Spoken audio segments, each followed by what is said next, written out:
For immigration. The government promised it would take a more compassionate approach to asylum seekers, but asylum seekers living in limbo for 10 years are being told to wait another year before resolution. Asylum seekers still don't have access to Medicare, work or a safety net, and there's been no increase to our humanitarian intake. Are these delays due to a lack of will or a lack of capacity, and how will the government deliver on its promise? The call to the Minister for Immigration, Citizenship and Multicultural Affairs. Thank you, Speaker, and I thank the member for Curtin for her question. And I recognise her deep interest in these issues and the engagement that she and I have had over them.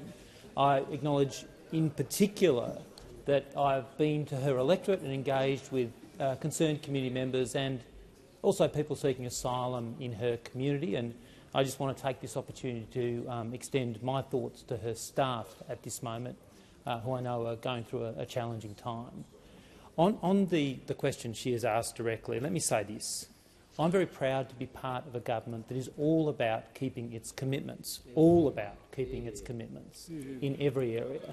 And when it comes to this area of policy, that is particularly important. And I think there are two really big questions that go to how the Albanese government approaches these very difficult questions.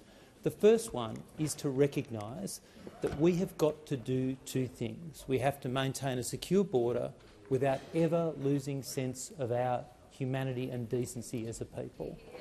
Secondly, we have to change the conversation in this country, which has been debased for so long, in particular under those opposite for nearly a decade.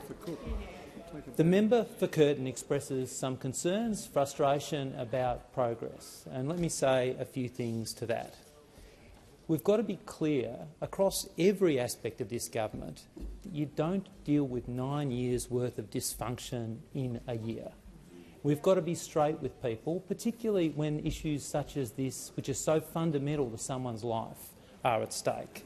But I can tell the member for Curtin this.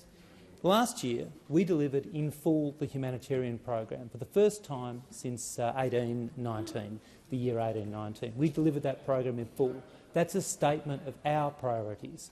We've just concluded the consultations, really deep consultations, around this year's humanitarian program. I'll have a bit more to say about that in the coming days.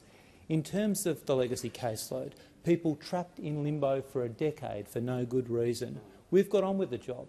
I'm very pleased to inform the House and the member that more than 5,000 people have already been transitioned to permanent visas, giving them the chance to make the contribution they should make in certainty.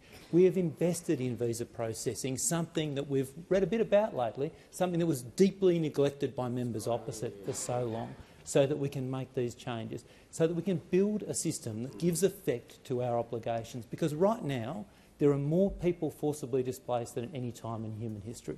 Right now, there are more refugees around the world than at any time in human history.